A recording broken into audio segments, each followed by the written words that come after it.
Alright guys, HyDra again. I hope you're doing well and enjoying your day so far. Day 2 here in Madrid, big matches upcoming. OpTic Texas, the #1 seed of the tournament. They will be in the losers bracket today. 2 games they've got to survive if they want to continue on in this tournament. Kenny responded yesterday's defeat to the Miami Heretics, saying effectively it was his fault on the map 4, but still believes there's a possibility to make a serious losers bracket run. They are though, at this point, far from the favourites for the tournament. Very much interested to your thoughts in the comments below. Hit the like button if you enjoy. Subscribe if you're new as always, I greatly appreciate it. Plenty to get through today. Starting here actually just even with Kenny. I know that we asked a lot of the pros over the last few days what maps would they like to see back into the game. The map set is not great. Hacienda coming in to certainly help things. It's still not ideal, I wouldn't say by any means. And there were some nice moments yesterday, I thought, certainly with the fans. Here's Clayster. Of course, he's here with the Falcons this weekend. We know there was a bit of drama with the Falcons yesterday. BenJ came out on stream talking about how, as far as he's concerned, lots of the pro teams don't want to scrim them. I believe yesterday, Falcons were the warm-up scrim for FaZe.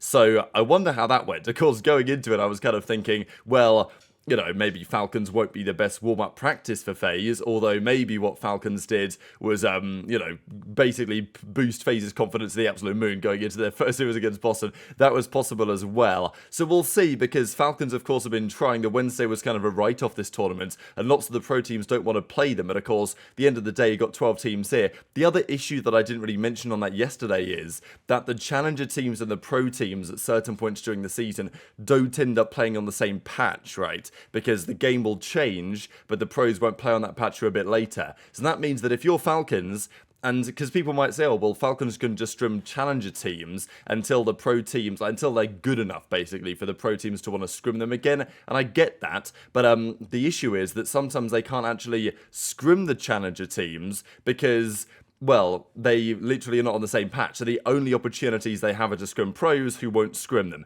So that's kind of a problem. And as I say, I don't think that topic is necessarily going to go away. Didn't really mention this during yesterday, but Envoy did pop a gunship yesterday. And there was some talk, can he use it?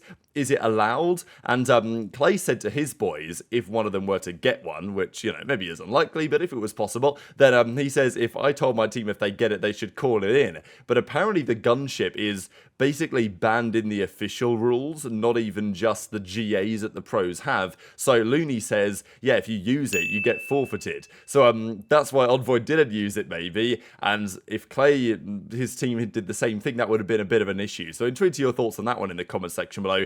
Because as far as I'm concerned, if you get a gunship, you should probably be able to call it in, but that's just my opinion. I know there's talk from JP as well on the main guns, whether attachments could be limited. I don't think he's necessarily wrong. All the guns look pretty incredible. It is a point, to be fair, that the snipers in recent games, the pistols in recent games, the pros have agreed between each other, let's ban a number of the attachments to make the gun less of a laser beam. Whereas they never seem to do that for the main weapons.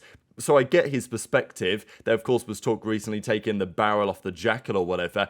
It didn't seem like yesterday the meta was much different. Usually when we go to LAN, you might see some more jackals. You might see some more, you know, ARs, basically. Yesterday, did we really see that? It felt like the meta to me was relatively similar. It may change as the weekend goes on. Miami played OpTic yesterday. They got the victory in remarkable fashion in the Game 5. It was really the Game 4 that was the deciding point of the series. Of course, Miami won the Game 1, but after that, the next kind of maps OpTic looked like we might have expected them to look. But yeah, this is pretty much the entrance here to the venue, and here are the Miami boys walking out after their great victory. Of course, they advance, and their second round game is against Thieves. So, not easy, but you know, they're not playing FaZe. On paper, you would expect that Thieves, you know, they're a beatable team. I think that FaZe just look all good in so many of the modes. I think Thieves, you know, I said even before the weekends, I've got confidence in them making a serious run this weekend. And for Thieves, I think, you know, they'll be pretty satisfied with how things have gone so far. They will feel confident they can take down Heretics and move on to top 3 guaranteed. But nonetheless, Thieves still don't, across all the game modes, look quite as good as FaZe right now. So I think Miami have put themselves in a pretty nice position to maybe make a serious run at what is, in some respects, their home tournament. They're not running it, but of course, they made the point as well, you know, their social media team, like, hey, we run this city type thing. And we'll see how that goes, because Toronto also looked very good yesterday as well. But the key takeaway from the series are a couple of things. Vickle, of course, also walked out on stage. I don't know whether just, you know, the energy of Vickle in the arena after what we saw last year was enough enough to put OpTic off. Of course, we talked about this team as well going into this event, saying if they don't deliver, maybe it's time for Super to come into the team or whatever. But we know that Real's good. We know that Renkor's good. Metals, of course, has been around the Spanish scene for a long time, and he's been always a very talented player. Lucky's been a bit of a question mark. I think the decision for Vickle to step away, to retire, and then for the rest of the guys to come in, look, it's proved not to be a terrible one, I think, so far, but just to have him back at the venue was pretty cool yesterday, and of course the green wall was making noise. To be honest, it doesn't really matter where you go.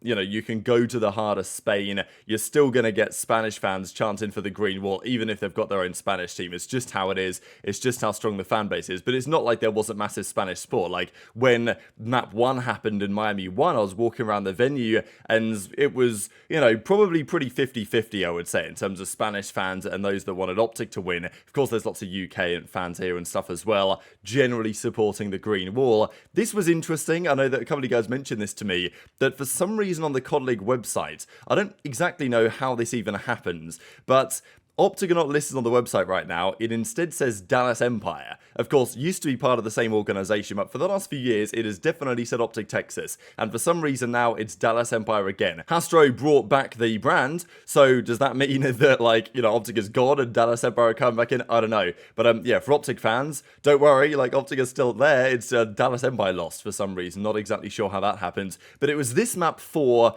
that was turning the heads really, right? They finally figured out to make sure that we could actually see who had won what maps, because that was a bit of a problem yesterday. And yeah, OpTic are up 2-1 at this point. And look, they're up 100 to 73. OpTic are getting the time. You look at the map at this point, you say, okay, Renkor's getting fried, and you're probably thinking, well, OpTic should be closing out this situation. But that's not what happened in the end, right? It was this stint of the game where Shotzzy was 14-6, then he was 22-18, but it was really the Kenny piece, right? And I didn't even really clock this at the time, just how of an absolute disaster he had over these couple of minutes, because Renkor goes from 8-17 to 23-24, so he had a great stint, but Kenny literally had 16 deaths in a row. Like, he was on a 6 spree at this point. I know that Octane was on the watch party saying, oh, you know, the Kenny haters, it's time for them to shut up and all this, and like, I totally get that, right? And I'm still going to defend Kenny on some level. Like, I still think he's a winning player, and there's a reason why he's won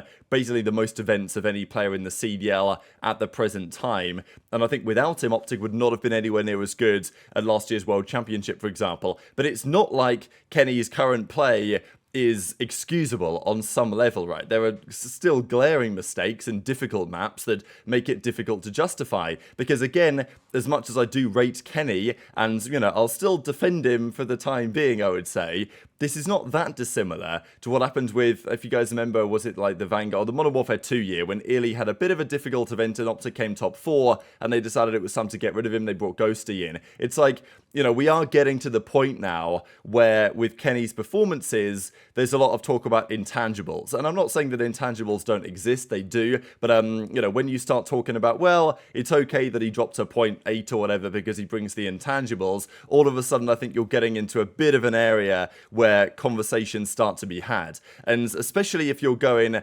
0-16 in 16 lives, and you're getting precisely 0 seconds of heal time in that period, that's a rough run of things. And I think then, even from then on, he went like 2-21 when you consider all of the total over the next 5 or so lives, even after this. So, and still, OpTic managed to keep it close. They brought it back. They probably should have won the map. And then Kenny wide at the end, lost the gunfight to Renkor and lost his team the map. We looked at that in detail yesterday. So, yeah, rough one for Kenny, because looked good in the search and destroy at least. OpTic did. They won that emphatically. It looked like OpTic were going to start off the tournament hot. And he started off map 4 very hot as well. It's not like Kenny doesn't have the talent in there. But as he says, started so hot map 4 and then I scammed. GG's Miami, lost 2-3. Got to watch back our hard points. Losers run it is, he says. So, none of the other OpTic guys really commented on that series at all. I think, you know, they're just going to see what happens today, and then they'll make their comments maybe going into the rest of the weekend. But Kenny felt like he needed to address it, given that, you know, he knows that it was his error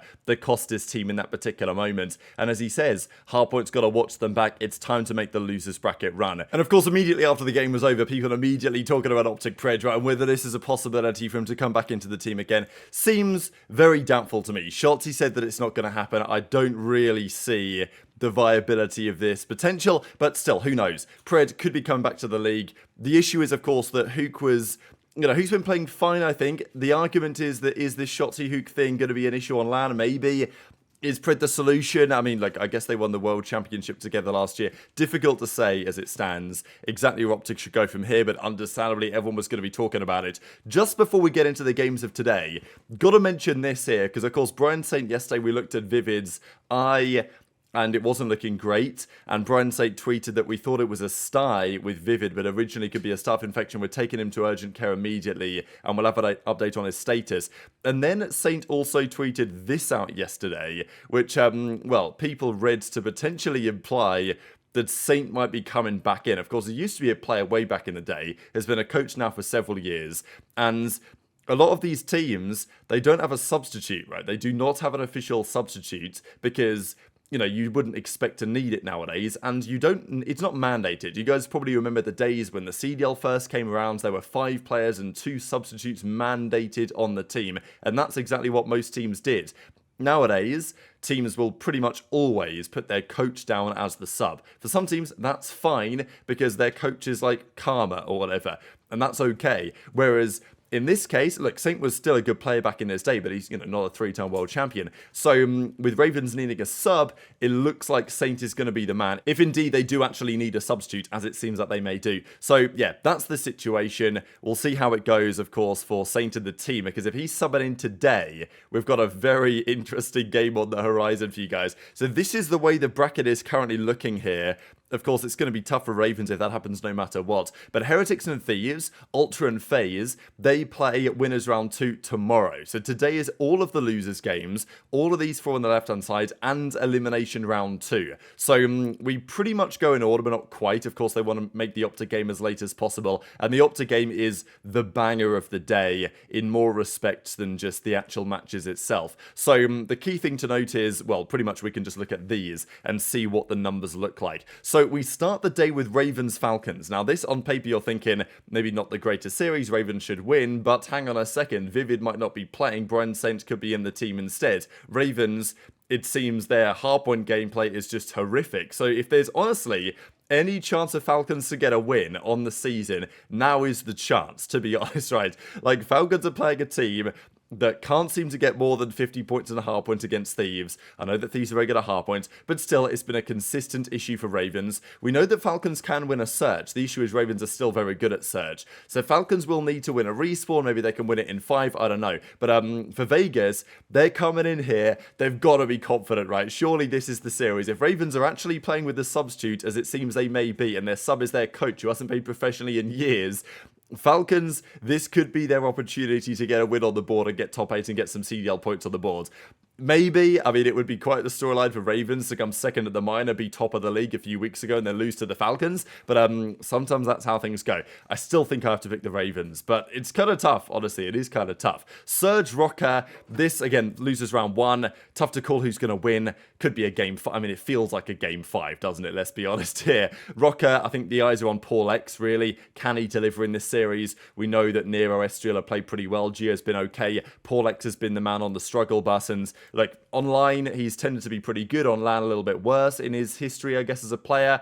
In this instance, he's going to have to get better on LAN if they're going to want to win this series and even make a decent run in the tournament. Then, though, we've got the big one, I would say, OpTic Gorillas. To be fair, Boston Cloud9 is nice as well. But OpTic Gorillas, and this is mainly because it's going to be a mega atmosphere in there this afternoon, because OpTic are going to have the support. People want to see them make the losers run. But then you've got the green suits, or whatever they call themselves, like basically the Gentle Mates fans, and they are going to try and make something pretty spectacular happen as well. So the crowd's going to be mental in there, I'm sure, for this series. And it's a shame, I think, that it has to be on the Friday, because, one of these teams is going to go home today. Like, Gorillas, maybe both of them go home. It's possible if the winner of this series loses to the winner of the top series. But presumably the winner of OpTic Gorillas, Gentlemates, will also get to top 6, beating whoever they come up against next. Again, assuming that Ravens have a substitute, even if they win and beat the Falcons. But so that's a very telling series. And we know that Gentlemates, they've got a lot of room for improvements maybe, but they've got some talented players on their squads. Lynz is going to have some insane home crowd support. You know, it's going to be a crazy atmosphere, and it's kind of a shame that one of them has to go home today. But yes, one team only can win. OpTic will go in as the favourites, but it's not super clear cut. But I think if OpTic play their game, they should get the job done. I'm just not so convinced by the Gentlemates team. And if Gentlemates go out top 12 in front of, you know, something of a home crowd, I think they might have to consider what changes they might need to make. And then Boston Cloud9 is super difficult to call, I'd say, because I like the Boston team. They should be the favourites. And I know that Cloud9 are weak, but you still look at Cloud9 and you say, how are they so bad? Like, they should be good. Kremp and Mack, Attach and Sib, they could easily turn up and do some damage this series, but if I had to choose, I'm taking Boston to make something of a loser's bracket run. That's where we're going to leave it for this morning. Very much interested your thoughts in the comments below. The match is only starting in a few hours. We'll be live for the pre-show on the Breaking Point YouTube channel very shortly indeed. Hit the like button if you enjoyed. Subscribe if you're new. Take care, and I'll see you next time.